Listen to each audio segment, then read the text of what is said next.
Bridgewater Village. It's a super popular area. Everyone wants to live here. So how was the competition then? Like, what was your mindset to be able to get this property where you are? So we basically offered on 2 different properties in this neighborhood. This was definitely the #1 neighborhood, but it was competitive. Yeah. And this was 2013. So it was very different. The lending environment was super different. You had to have 20% down back then. You don't have to have 20% down. Every single realtor that we walked into an open house, the first thing they would ask, do you have 20% down?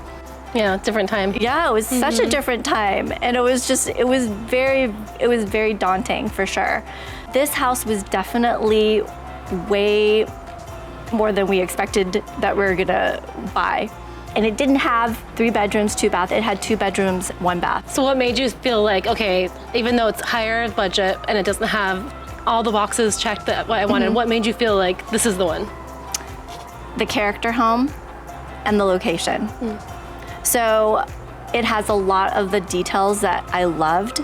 And so I was willing to give up some of the things that I thought that I needed because I felt that the house was worth it and the neighborhood was worth it. Yep. And I know you've talked a little bit about how at the time you felt like, are people gonna judge me that I'm overpaying for this property? How do you feel then versus now? I remember thinking, people are gonna think we are so stupid because obviously when you buy a house, that the information of how much you paid for it is public knowledge, right? So we had to outbid 5 other offers and we went over asking. Not as far over asking as, a lot of people had to in the last few years, but we had to go over asking. So that was definitely really nerve-wracking. But now? Once we got in, I was like, thank you. Yeah, my house is literally more than doubled. Yep. And as far as the equity that we have in the house, we've been paying it down now for 12 years.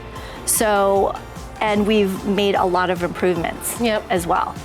And so it's been a really, really great, I feel very happy that I purchased in this home at the time that I bought at the top of the market, and everybody does. Yep. Everybody buys at the top of the market. And you bought a home that you loved, and over time you've improved it, and now you have equity. Yep. So we're happy to help our clients to do the same now. So if you have questions, please call us.